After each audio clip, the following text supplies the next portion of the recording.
Bab 2832. Tanpa bunuh pun bisa menipumu habis-habisan. Tidak hanya itu, Sando Siong sekarang mengkonsumsi setengah reiki lebih, bahkan ilusi beruang darah di luar tubuhnya sedikit suram. Hus. Melihat Eric Kin terbang turun lagi, Sando Siong panik, kulit kepalanya mati rasa, dan ancaman kematian langsung membanjiri tubuhnya. Dia telah membunuh banyak orang dalam hidupnya, tetapi dia adalah tuan muda sekte beruang darah. Dia memiliki sumber daya yang tidak dapat dijangkau orang biasa sejak dia masih kecil. Sangat sederhana baginya untuk meningkatkan basis kultivasi, dia memiliki segala teknik untuk digunakan dan ada banyak harta untuknya. Oleh karena itu, Sando Siong banyak bertarung dengan orang-orang dan membunuh banyak lawan, tetapi dia sendiri tidak pernah mengalami ketakutan akan dibunuh oleh orang lain. Sando Siong benar-benar ketakutan saat ini. Meskipun dia menelan banyak pil dewa dengan tergesa-gesa, dia masih khawatir pukulan Eric Kin akan membunuhnya. Bagaimanapun, Eric Kin pasti mau membunuh dia, dan dengan kekuatan yang Eric Kin telah diledakkan sebelumnya, situasinya saat ini sulit untuk dilawan. Jangan harap kamu bisa membunuhku. Saat Eric Kin terbang turun, Sando Siong meraung. Dia membalik telapak tangannya, dan tiba-tiba harta karun kulit kura-kura melayang di atas tubuhnya. Begitu benda ini muncul di antara langit dan bumi, dia segera berkilau, dan ilusi kura-kura naik ke langit. Benda ini membawa kesan kokoh dan berat. Setelah diaktifkan oleh Sando Siong, segera berubah menjadi lingkaran cahaya, membungkus semua lingkungan dan melindungi Sando Siong di dalamnya. Bang! Eric Kin membanting ke bawah dengan pukulan dan langsung mengenai cangkang kura-kura. Kejutan balasan datang. Eric Kin mundur sedikit, tetapi cangkang kura-kura itu tidak terluka. Selanjutnya, Eric Kin membombardir dengan beberapa pukulan seperti hujan, tetapi tidak peduli metode apa yang dia gunakan, dia tidak bisa menghancurkan pertahanan cangkang kura-kura. Bahkan Sky Eater digunakan lagi, tetapi tidak berhasil. Jangan coba-coba merusaknya. Ini barang dewa tingkat 4, dan tidak ada cacatnya. Kecuali kamu punya teknik abadi atau barang dewa tingkat 5, kamu jangan harap bisa membunuhku. Sando Siong mencibir dengan keras. Eric Kin mengerutkan kening, dan setelah beberapa kali percobaan lagi, Eric Kin berhenti. Sando Siong sebenarnya benar, cangkang kura-kura tidak dapat dipecahkan dia, dan jika benda itu tidak dapat dipecahkan, sebenarnya tidak ada cara untuk membunuh orang tersebut. Selain itu, reiki yang disimpan dalam mangkuk pemanggil roh tidak dilepaskan tanpa batas, tetapi berdasarkan kuantiti reiki, ada batas waktu panjang atau pendek. Misalnya, reiki yang diserap oleh Eric Kin barusan akan habis dilepaskan dalam waktu 15 detik.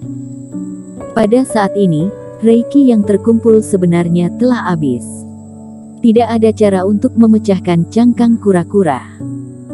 Dan Eric Kin merasa bahwa Sando Siong si bajingan yang menjadi anak dari ketua sekte beruang darah, mungkin tidak hanya memiliki cangkang kura-kura di tangannya, bahkan jika itu rusak, dia tidak akan bisa membunuhnya. Tapi kali ini Sando Siong sudah terluka, dan kaget setengah mati. Jika Eric Kin memilih untuk pergi, bajingan itu tidak punya nyali untuk mengejarnya. Tapi Eric Kin sedikit tidak terima. Bajingan itu mengejarnya sepanjang jalan, membuang-buang waktu, membuang reikinya, dan memukulinya barusan. Ini jelas tidak cukup untuk meredakan amarahnya. Melihat Eric Kin berhenti, Sando Siong sepertinya sedang memikirkan sesuatu. Sando Siong juga menggertakkan giginya dan merasa kesal. Kamu bajingan, kamu beruntung, karena ayah aku khawatir aku memiliki barang dewa yang agresif, dan akan menyebabkan lebih banyak masalah baginya. Jadi dia tidak hanya menolak untuk memberikannya, tetapi juga tidak membiarkan ibuku memberi aku barang dewa kelas tinggi.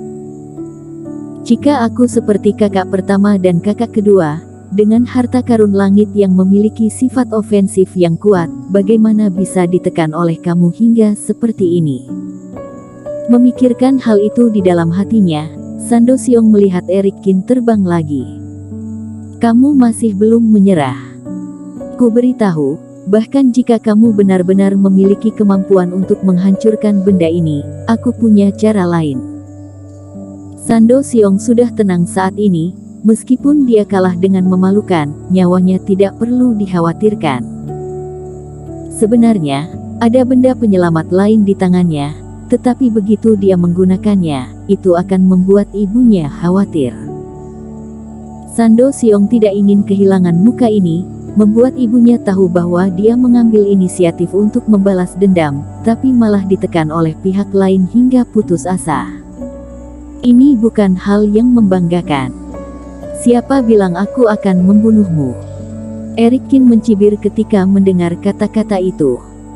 Di jari, aura mengalir di ruang angkasa, secara bertahap menggambarkan bentuk jimat. Sudah kubilang, tidak ada gunanya merobek celah-celah ruang dan membuangku. Tidak ada yang bisa memindahkan tempat cangkang kura-kura itu diaktifkan. Jika bahkan tidak bisa mencegah itu terjadi, maka tidak layak menjadi barang dewa tingkat 4. Sando Siong mendengus. Kamu benar, jadi aku tidak berencana untuk merobek kekosongan dan melemparkanmu, tetapi memang tidak ada cara lain untuk berurusan denganmu. Erik Kin tersenyum. Di depannya, jimat misterius telah kental, tergantung di udara saat ini, memancarkan cahaya keemasan. Bahkan dalam cahaya keemasan ini, ada semburan suara Brahma, dan roh Buddha beredar di dalamnya. Aura aneh ini adalah jimat tipe teleportasi acak. Kamu, apa yang akan kamu lakukan? Melihat fluktuasi spasial yang berasal dari jimat ini, pupil Sando Siong tiba-tiba menyusut. Dia tidak lagi tenang sebelumnya, dan mundur dengan gugup dalam sekejap. Dia adalah kultivator yang menguasai teknik rahasia, jadi dia sangat sensitif terhadap aura spasial. Jimatnya Erik Kin tidak menyerang, tetapi orang dapat diteleportasi secara acak setelah diaktifkan. Bukankah kamu sudah melihatnya? Apakah kamu perlu bertanya padaku?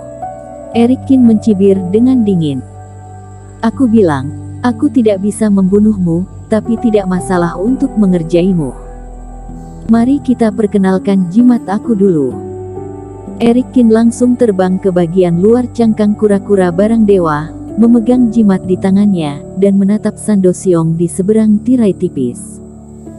Objek ini bernama jurus Buddha melarikan diri, tetapi sebenarnya disebut ilmu sihir. Ini sebenarnya metode jimat. Seorang kultivator atau objek, atau keberadaan seperti kamu, yang sepenuhnya terbungkus kulit kura-kura, bisa dikirim ke tempat manapun secara langsung.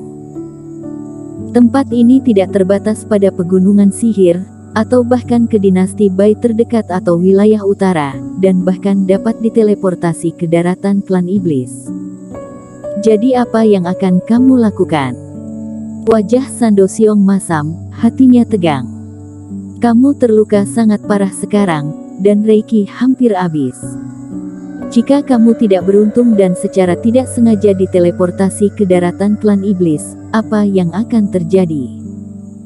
Atau retakan di dunia, atau ke bawah laut dalam, atau wilayah rahasia yang tidak diketahui orang. Erik Kin mencibir. Bahkan jika kamu beruntung, kamu tidak langsung mati, tapi wilayah rahasia galaksi akan segera dibuka. Bisakah kamu kembali dalam waktu sesingkat itu?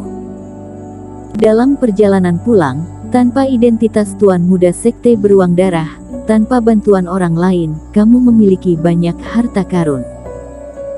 Bayangkan pemandangan seperti itu, aku pikir sulit untuk memastikan apakah kamu bisa kembali ke sini dalam beberapa dekade. Kamu sangat kejam. Wajah Sando Siong membiru untuk sesaat, dan jari-jarinya menunjuk ke arah Erik Kin dengan gemetar. Dia tidak menyangka Erik Kin memikirkan metode berbahaya seperti itu dalam waktu sesingkat itu. Sekarang dia dilindungi oleh cangkang kura-kura. Memang, seperti yang dikatakan Eric Kin, itu seperti satu tubuh. Kalau tidak, jika harta itu tidak bisa sepenuhnya melindungi dirinya sendiri, akan ada celah dan tidak disebut barang dewa tingkat 4. Bersambung.